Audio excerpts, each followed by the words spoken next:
The Hound of the Baskerville, Chapter 6, Baskerville Hall.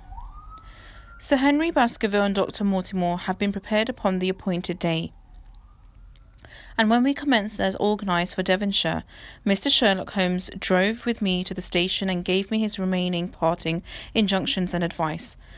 "I will not bias your mind through suggesting theories or suspicions, Watson," said he. "I want you really to file facts within the fullest possible manner to me, and you could leave me to do this theorising." "What kind of records?" I requested. "Anything you can also seem to have bearing but oblique upon the case, and specifically the family members among younger Baskerville and his neighbours, or any fresh details regarding loss of life of Sir Charles. I have made some inquiries myself within the previous few days. However, the results have, I fear, been terrible. One element most effective appears to be positive, and this is that Mr. James Desmond, whose the following here, is an aged gentleman of a very amiable disposition, so that his persecution does not arise from him. I in reality assume that we may additionally put off him completely from our calculations. There remain those who in reality surround Sir Henry Baskerville upon the moor. Would it not be well within the first vicinity to take away the Barrymore couple? By no way. You couldn't make a greater mistake. If they are harmless, it would be a merciless injustice, and if they're responsible, we need to be giving up all chance of bringing it domestic to them. No, we will maintain them upon our listing of suspects. Then there is a groom at the Hall, if I bear in mind proper. There are moorland farmers. There is our buddy Dr. Mortimer, whom I trust to be totally sincere, and there's his wife, whom we recognise not anything. There is this naturalist, Stapleton, and there's his sister, who is stated to be a young girl of points of interest. There is Mr. Franklin of Lafter Hall, who is also an unknown factor, and there are 1 or 4 different neighbours. There are the people who ought to be very special observe. I will do my best. You have arms, I suppose? Yes, I concept it as properly to take them. Most clearly, keep your revolver close to you night time and day, and never loosen up your precautions. Our buddies had already secured a satisfactory carriage, and have been expecting us upon the platform. No, we have no news of any type, said Dr. Mortimer, in solution to my friend's questions.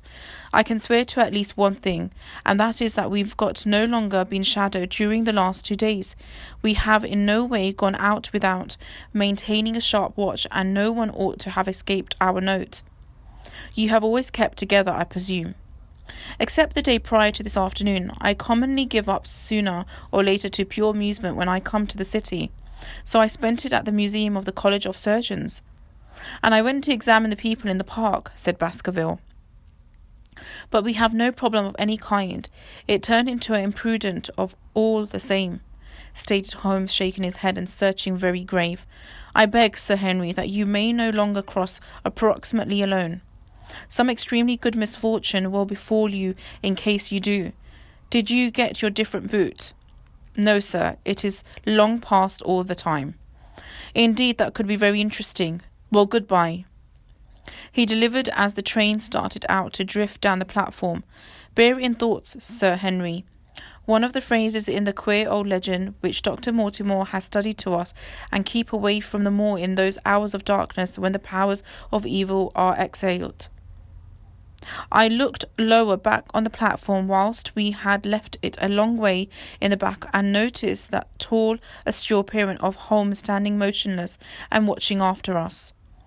The adventure changed into a swift and nice one, and I spent it in making the more intimate acquaintance of my partners and playing with Dr. Mortimer's spaniel. In a very few hours the brown earth had become ruddy, the brick had changed to granite, and pink cows grazed in well-hedged fields, where the plush grasses and extra luxuriant flowers said a richer if a damper weather. Young Baskerville stared eagerly out of the window and cried aloud with pleasure as he recognised the acquainted features of the Devon scenery. I've been over a great part of the arena on how the grounds that I left it, Dr. Watson, stated he. However, I even have my means visible, a place to examine with it. I in no way noticed a Devonshire man who did now not swear by using his country, I remarked. It relies upon the breed of fellows pretty as a whole lot as the country, said Dr. Mortimer.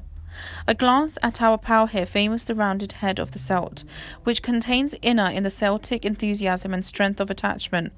Poor Sir Charles' head became of a completely rare type, half Gaelic and Ivorian in its characteristics. But you have been very young whilst you remaining noticed Baskerville Hall, have you not? I became a boy in my teens on the time of my father's dying, and had by no means visible the hall, for he lived in a little college at the south coast. Thence I went directly to a pal in America. I let you know it is all new to me as far as to Dr. Watson, and I'm as eager as possible to peer the more. Are you? Then your wish is easily granted, for there's your first sort of the moor, said Dr. Mortimer, pointing out of the carriage window. Over the inexperienced squares of the fields and the low curve of a timber, there rose inside the distance a grey despair hall with an ordinary jagged summit, dim and indistinctive in the distance, like some top-notch landscape in a dream. Baskerville sat for a long term, his eyes fixed upon it, and I read upon his keen face how lots of intended to him this primary sight of that typical spot in which the men of his blood had held sway goodbye and left their mark so deep. There he sat together with his tweed suit and his American accent, inside the nook of prosaic railway carriage, and yet as I checked out his darkish and expressive face, I felt more than ever how actual a descendant he changed into of that lengthy line of excessive-blooded, fiery, and masterful men. There were pride, valour, and strength in his thick brows, his touchy nostrils, and his massive hazel eyes. If on that foreboding more to a difficult and dangerous quest must lie before us, this became at least a comrade for whom one would possibly undertaking to take a hazard with the certainty that he could bravely share it.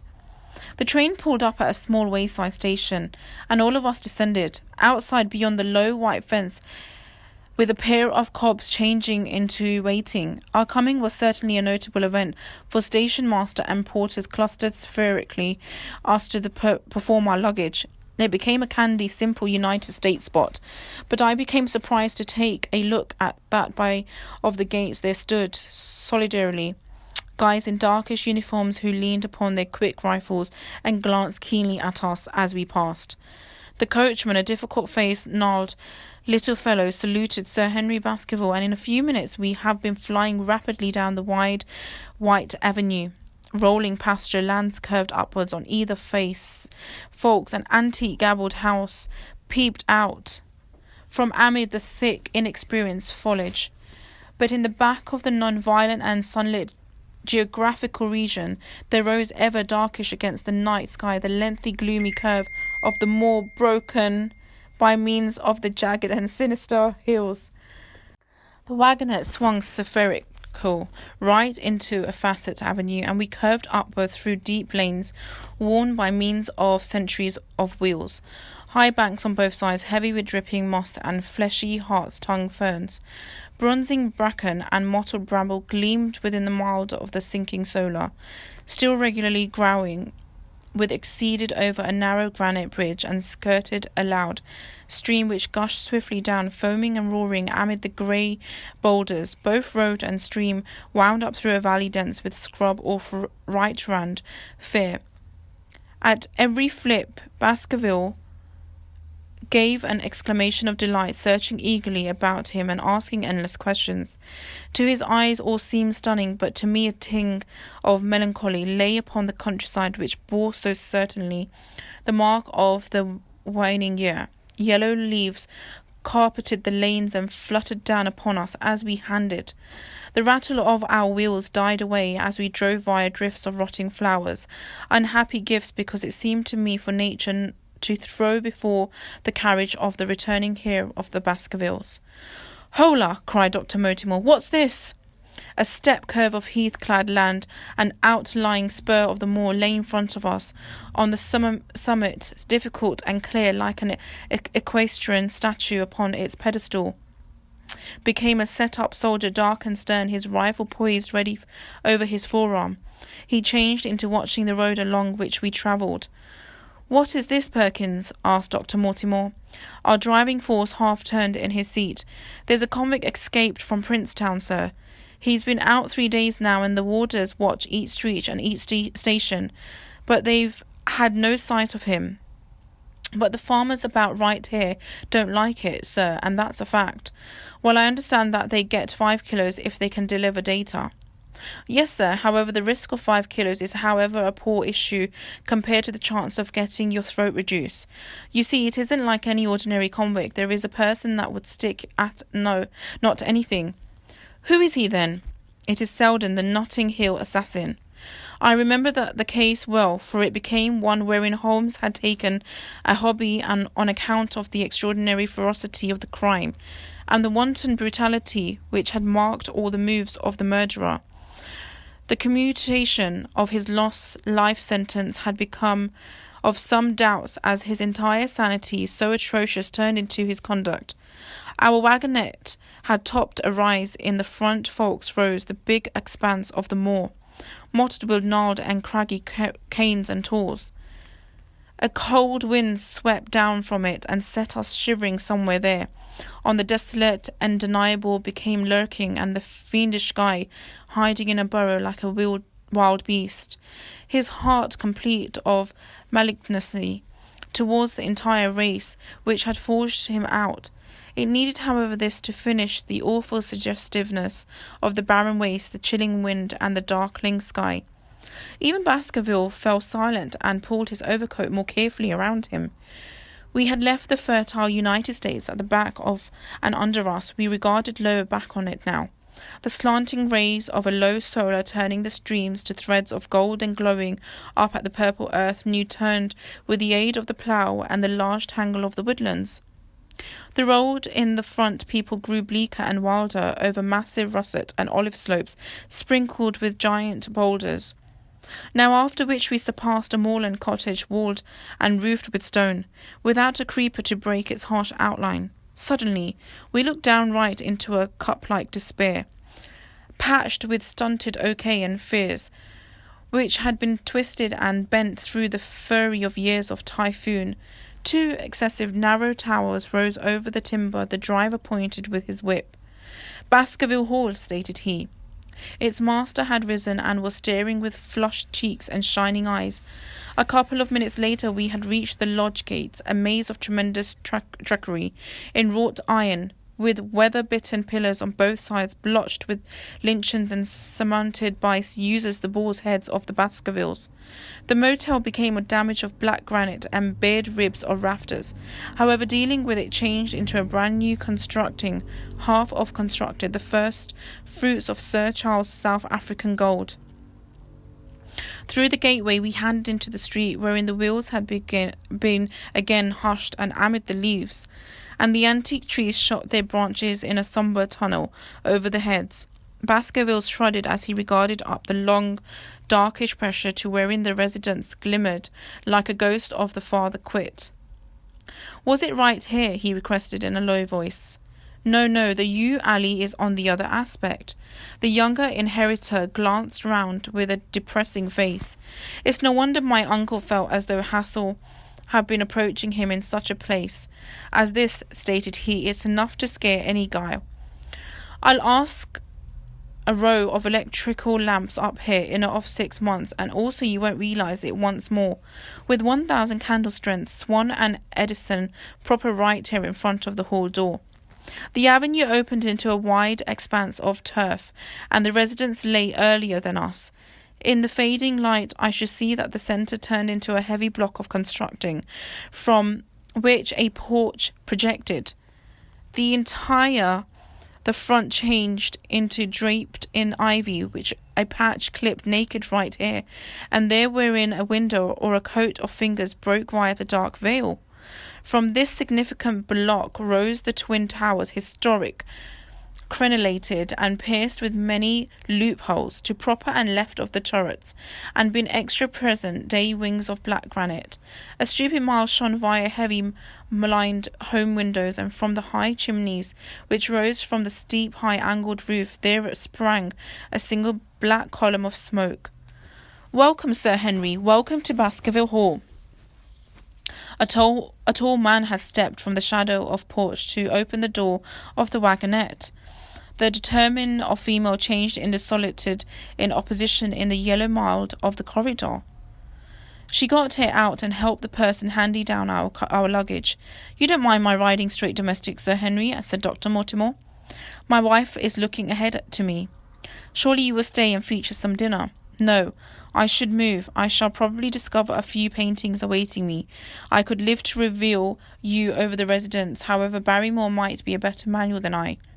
Goodbye, and never hesitate night, time or day to send for me if I may be of provider." The wheels died away down the force at the same time as Sir Henry and I became the hall, and the door clanged closely in the back of us. It turned into a best commodium, in which we determined ourselves big, lofty, and closely raftered, with massive bulks of age-blackened oak. In the first old-school fire at the back of the expressive iron puppies of long fireplace crackled and snapped. Sir Henry and I held out our fingers to it, for we had been numb for our long drive.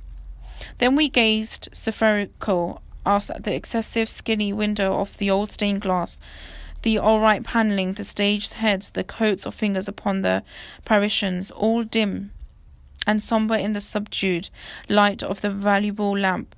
"It's simply as I imagined," stated Sir Henry. Is it not the very photo of a vintage own family domestic? To think that this must be the same corridor where in the 500 years my people have lived. It strikes me solemn to think of it." I saw his dark face lit up with a boyish enthusiasm as he gazed about him. The mild beat upon him in which he stood, but lengthy shadows trailed down the walls and hung like a black canopy above him. Barrymore had lowered back from taking our bags to our rooms. He stood in front folks with the subdued way of nicely skilled servant. He became an exquisite searching man, tall, handsome, with a square black beard and pale outstanding functions. "Would you wish dinner to be served without delay, sir?" "It is prepared." "In a completely short while, sir. You will locate hot water on your rooms.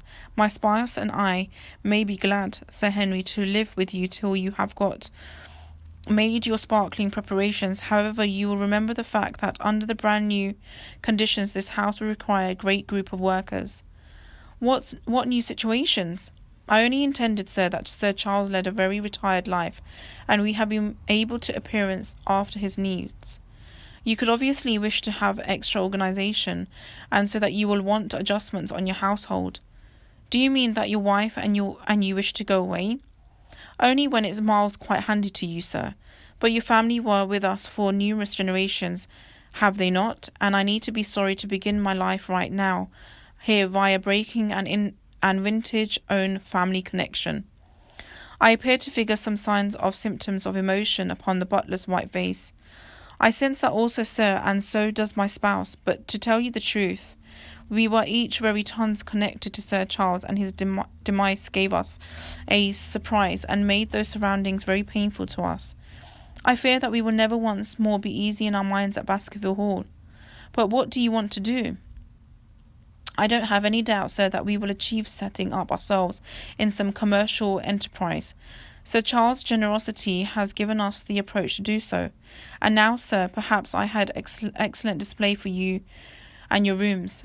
A square balustraded gallery ran round the pinnacle of the antique corridor, approached by a double stair. From the significant point, lengthy corridors prolonged the entire duration of the buildings, from which all the bedrooms opened. My personal was in the same wing of Baskervilles, and nearly next door to it. These rooms appeared to be much extra modern day than the principal part of the residence, and the bright paper and the numerous candles did something to take away from the sombre influence which our arrival had left upon the thoughts. But the dining room, which opened out to the corridor, became an area of shadow and gloom. It was a protracted chamber, with a steep keeping apart the days where the circle of relatives sat from the decreased element reserved for his author dependents. At one give up, a minstrel's gallery ignored it. Black beams shot across above our heads with the smoke-darkened ceiling beyond them, with rows of flaring torches to mild it up, and the colour and impolite hilarity of a vintage-time ceremonial dinner. I'd have softened, however, now, while black-clothed gents sat upon the little circle of light thrown via a shaded lamp. One's voice became hushed and one's spirit subdued. A dim line of ancestors in every sort of dress, from the Elizabethan knight to the dollar of the Regency, stared down upon us and daunted us by their silent organisation. We talked little, and I for one became happy when the meal became over and we were able to retire into the contemporary billiard room and smoke a cigarette. "My word, it isn't a completely pleased area," said Sir Henry. "I assume you can still tone down to it. However, I sense a piece out of the picture at a gift. I don't wonder that my uncle were given a touch jumpy if he lived all alone in one of these residences as this.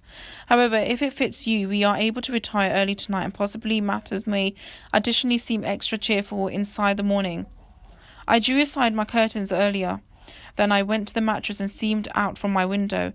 It opened upon the grassy area which lay in front of the corridor. Beyond, copses of timber moaned and swung in a rising wind. A half-moon broke via the rifts of racing clouds. In its cold mild, I noticed past the bushes a damaged fringe of rocks and the lengthy low curve of the melancholy moor. I closed the curtain, feeling that my final impact turned into consistent with the relaxation, but it became no longer quite the remaining. I determined myself weary, but the wakeful tossing restlessly backwards and forwards, seeking for the sleep which might not come. Far away a chiming clock struck out the quarters of the hours. However, otherwise a deathly silence lay upon the vintage house. And then all of a sudden, within the very useless of the night time, there came a valley to my ears, clean, resonant, and unmistakable. It became the sob of a woman, the muffled, strangling gasp of one who's torn by means of an uncontrollable sorrow. I sat up in bed and listened closely. The noise could not were far away and become really inside the house. For half an hour I waited with every nerve on the alert. However, there came no different sound. Keep the chiming clock and the rustle of the ivy at the wall. To be continued.